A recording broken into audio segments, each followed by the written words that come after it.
और आज की खबर अतिथि शिक्षकों पर भाजपा कांग्रेस में भिड़ंत। आपको बता देते हैं, मध्य प्रदेश के कांग्रेस के प्रतिपक्ष श्री उमंग सिंघार ने लिखा है कि अतिथि शिक्षकों को न निकाला जाए, वहीं स्कूल शिक्षा मंत्री ने ली जिम्मेदारी। आइए पूरी खबर विस्तार से।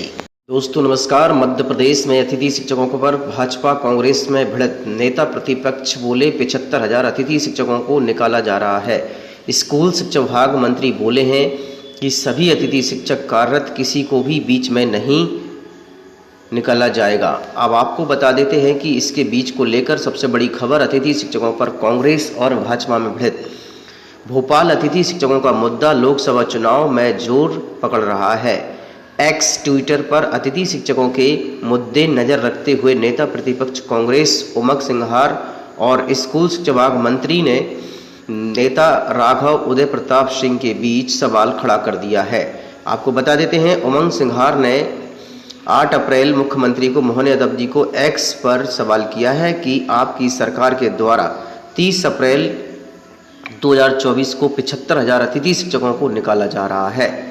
तत्काल इस फैसले को रोका जाए और यह प्रदेश के अतिथि शिक्षकों के जीवन का सवाल है। तो इसके विषय में स्कूल शिक्षा विभाग राव उदय प्रताप सिंह उतर आए और उन्होंने भी एक्स पर उनका जवाब देते हुए लिखा है कि प्रदेश के नेता प्रतिपक्ष कांग्रेस की भविष्य तय हार देखते हुए बौखला गई है और हमारे अतिथि शिक्षक मित्रों को भ्रमित कर बगलने की कुछ शायद प्रयास कर रही है। वास्तविकता ये है कि प्रत्येक वर्ष शैक्षणिक सत्र 30 अप्रैल 2024 को सेवाएं समाप्त होती हैं। घोषणा के अनुरूप सभी अतिथि शिक्षकों की वर्तमान में भी कार्यरत हैं। किसी भी अतिथि शिक्षक को बीच में नहीं निकाला जाएगा, यह स्कूल शिक्षा विभाग मंत्री ने कहा है।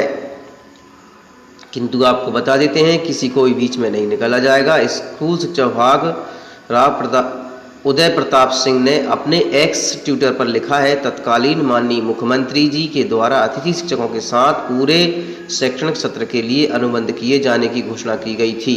घोषणा के अनुरूप सभी अतिथि शिक्षकों को वर्तमान में कार्यरत हैं। किसी भी अतिथि शिक्षकों को बीच में नहीं निकाला जाएगा। अरे भाई, जब आदेश आ चुका है तो आप इतना झूठ क्यों बोलते हैं?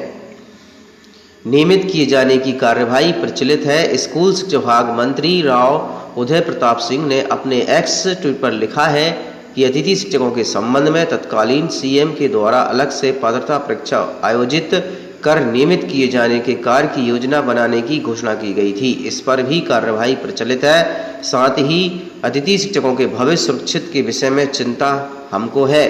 हमारी सरकार और हमारे सीएम स्वयं कर रहे हैं। हमें अतिथि शिक्षकों का सम्मान की चिंता है। कांग्रेस के कर्मी कल्चर के बाहर निकाल कर प्रदेश की भाजपा सरकार ने शिक्षकों को एक सम्मानजनक स्थान प्रदान किया है। माननीय मुख्यमंत्री मोहन यादव के नेतृत्व में भाजपा सरकार के सदैव शिक्षकों के सम्मान और उनके साथ खड़ी है। नेता प्रतिपक्ष अपने आप में भविष्य की चिंता करिए। शिक्षकों के सम्मान के साथ देश और प्रदेश की चिंता संवेदनशीलता से कर रहे हैं। भविष्य में माननीय मुख्यमंत्री मोहन यादव प्रधानमंत्री नरेंद्र मोदी के नेतृत्व में करेंगे। हार को देखकर बौखला गई कांग्रेस। स्कूल शिक्षा विभाग राघव उदय प्रताप सिंह शिक्षा मंत्री ने एक्स ट्विटर पर लिखा है कि प्रदेश के नेता प्रतिपक्ष की भविष्य हार को देखते हुए बौखला गई है। हमारे अतिथि शिक्षक मित्रों को भ्रमित कर बरगलाने का प्रोत्साहित कर रही है। वहीं वास्तविकता यह है कि प्रतिवर्ष शैक्षणिक सत्र 30 अप्रैल को समाप्त हो जाता है।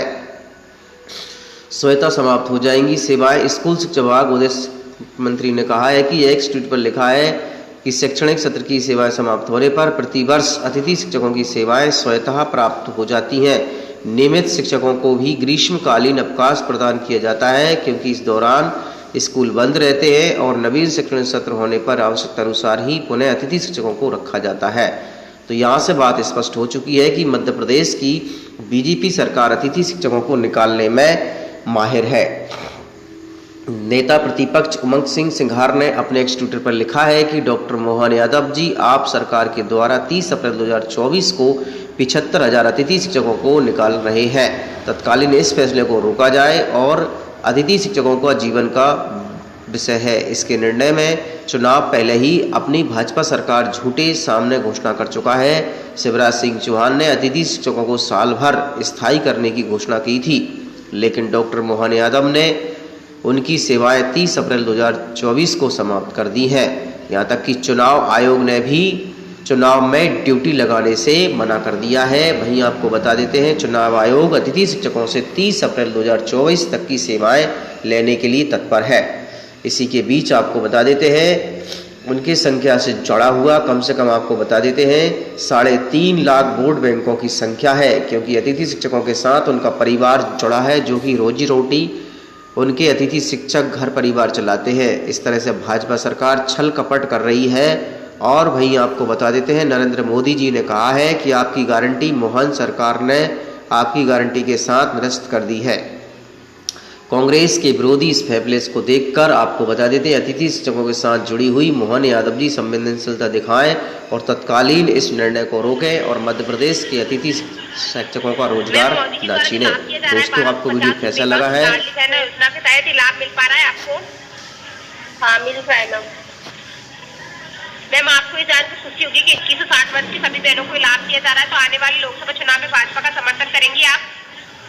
नहीं। क्यों नहीं करना चाहती मैम आप?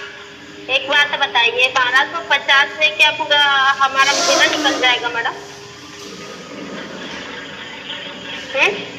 जी मैम, आपको इसके अलावा कोई अगर लाभ भी नहीं लाभ मिल रहा है या नहीं आपको, या लाडली बहना योजना के तहत ये वाला मिल रहा है मैम? सिर्फ एक ही लाभ मिल रहा है मैडम, है ना, और इससे हमारी जिंदगी नहीं चल सकती। हम पढ़े लिखे होने के बाद में सिर्फ 1250 रुपए की रिश्वत लेके बस रहेंगे कि मैडम? हाँ, वोट के लिए ये सिर्फ अगर रूप में दिया जा रहा है। हाँ बोलिए मैम, अगर कोई अदर पार्टी में भी आप वोट देते तो यहाँ से तो आपको 1250 का लाभ मिल पा रहा है मैम, और अगर कोई पार्टी आपको और कोई सी पार्टी आगे हो सकता है, आगे चल के और लाभ मिल सकता है मैम, और योजनाएं चालू कर सकते हैं। अच्छा, ये योजनाएं चला के क्या करेंगे मैडम? जो मेन फायदा है वो तो नहीं दे रहे। हम पढ़े लिखे होने के बाद में हमको मतलब हमको रोजगार नहीं दिया जा रहा है, और ये 1250 या 1000 योजनाएं निकाल के लोगों को मतलब भ्रमित किया जा रहा है योजनाओं के नाम पर। मैम, आपका क्या किया जा रहा है? आपका जी मैम, आपका क्या इशू है आप मुझे बता दीजिएगा। मेरा दिमाग में डलवा दीजिएगा। हाँ, डलवा देती मैडम। ये बात ना अपना पीएम तक के पहुंचाइएगा, पीएम मोदी तक के पहुंचाइएगा, क्योंकि हम थक गए हैं बात अपनी पहुंचा के। ठीक है, हम मैडम, मेरा वर्ग मैं वर्ग 1 में क्वालिफाइड हूँ। दो बार परीक्षा देने के बाद में मैं अच्छे नंबर होने के बाद में मैडम हम लोग वेटिंग लिस्ट में है ना, हमको वेटिंग लिस्ट में डाल दिया गया है। हम लोग कितनी बार पेपर देंगे आप बताइए? जी मैम, वर्ग 2 का क्या है आपने? वर्ग 1 का दी हूँ मैडम मैंने, और मतलब कि 2 बार, एक बार पात्रता परीक्षा दिए, फिर भर्ती परीक्षा दिए, उसमें अच्छे खासे नंबर है। 100 में 70, 75, 80, 85 वाले वेटिंग में डाले हुए। तो आप ये बताइए 100 में कितने नंबर लाना चाहिए, और कब तक की पढ़ाई करेंगे हम अपने बच्चों के साथ में पढ़ने जाए आप? और हाँ, अभी बच्चों को पढ़ाने का टाइम है और हम पुस्तक पकड़ कर बैठे हुए हैं अभी।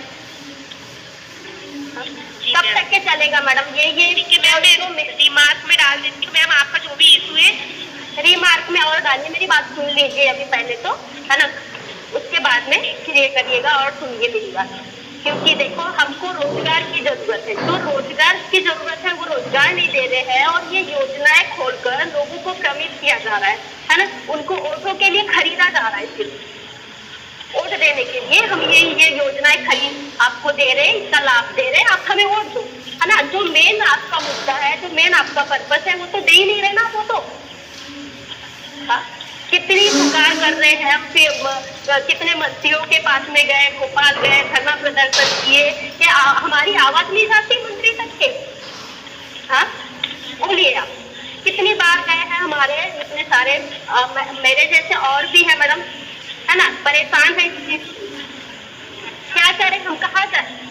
आज हम लोग पास होने के बाद में हम अपने परिवार वालों की नजरों में ये लोग पढ़ाई नहीं कर रहे होंगे, तभी तो इनका सिलेक्शन नहीं हो रहा है। पास होने के बाद में दिया, हम अपने बच्चों, अपने घर वालों को क्या पता, कैसे समझाएं उनको कि हम इतनी मेहनत किए, हम पास भी हो गए, फिर भी हमको नौकरी नहीं मिल रही।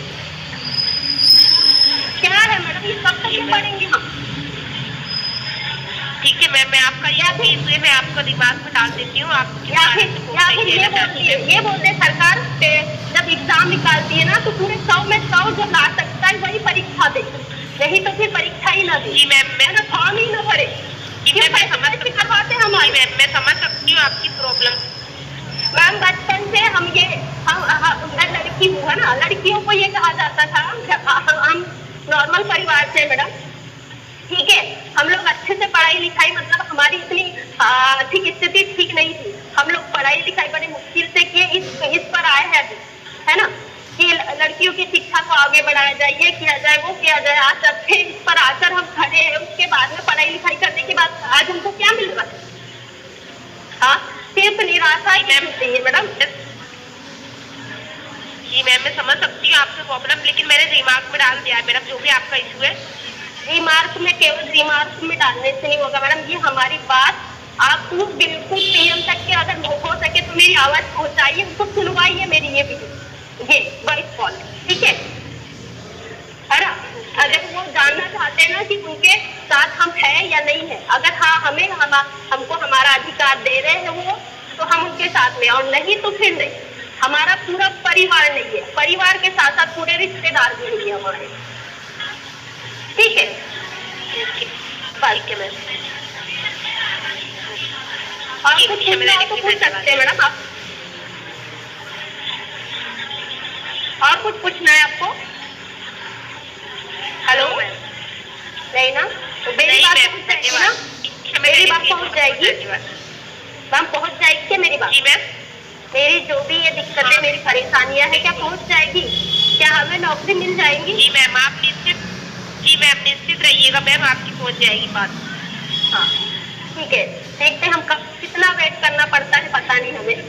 इसी तरह से लाडली बहनों ने कहा है कि 1250 रुपये में आपने महिलाओं को खरीद के रखा हुआ है और इसी के बदले में आप उनसे अपना मतदान करवा रहे हैं। इस विषय पर उन्होंने सीधा सीधा जवाब दिया है और आज पूरा मध्य प्रदेश ही नहीं, पूरा व्यक्ति चाहता है युवा कि उसे रोज़गार मिले। दोस्तों, वीडियो अच्छा लगा है तो वीडियो को लाइक और शेयर करना ना भूलें। जय अतिथि शिक्षक संघ, जय मध्य प्रदेश। चैनल को सब्सक्राइब जरूर कर लें ताकि आपको अगली नोटिफिकेशन मिलती रहे।